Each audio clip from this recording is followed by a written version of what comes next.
Anisan'ny lalao keo mialy tamin'izay andro voalohany izay ihany ny feona teo amin'ny IRC sy ny Stade Olympique de l'Emirna ny SOE. Azo lazaina ho sahirana tanteraka ny IRC vao tafavoaka nanoloana ny Stade Olympique de l'Emirna ho maly tolakandro tetsy Mahamasina satria tamin'ny elanelany isatokana 5-4 no nivoahan'ny IRC mpandresy. Teo amin'ny lalao farany kosa izay nikatrohan'ny ZA17 sy ny TFMA dia toy ny nanao farazana tena fotsiny raha TFMA anakazina satria dia nanamotsana tanteraka ny ZA17 tamin'ny isa 5-20 no 12.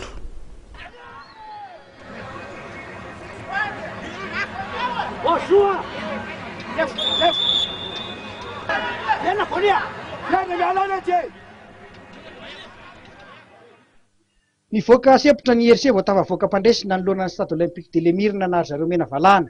Moka fohy 5-4 no nisarahan'ny rotota ho maly tolakandro tetsy Mahamasina.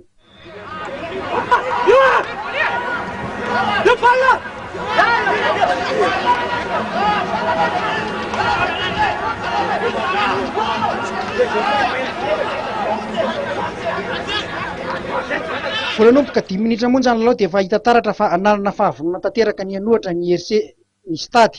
Porofon'izany ny baolina matin'izy ireo izay nitarika ny iza teny amin'ny solaitra be.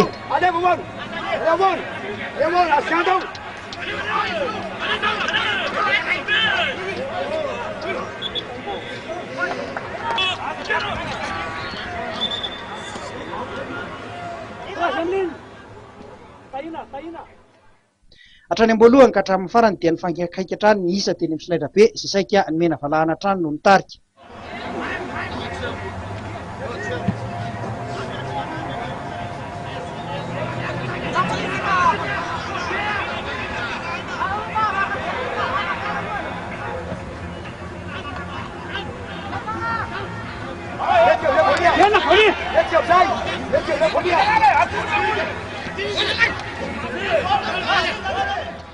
Saika ireo mpilalao mpiandry toerana avokoa no najoro ny IRC tamin'ity fihaonana voalohany ity.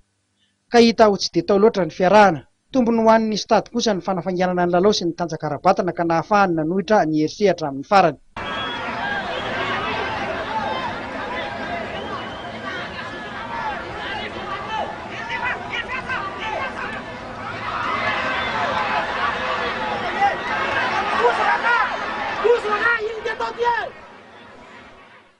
Teo amin'ny lalao farany omaly kosa dia toy ny nanao fanazarantena ny TFMA anakazana raha nikatroka tamin'ny ZA17 izay voasambany niatrika lalao tao anatin'ny top 14.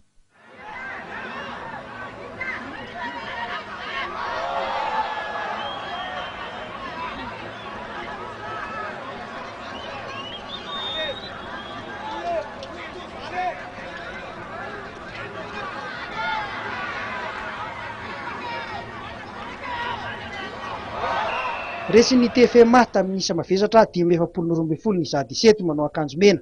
Teo amin'ny fizaram-potoana voalohany ihany no afaka nanohatra ny ZA17 ka tsy dia betsaka loatra ny elanelana ny isa teny amin'ny solaitra be. Mbola mila ezaka goavana ny ZA17 eo amin'ny lafiny teknika.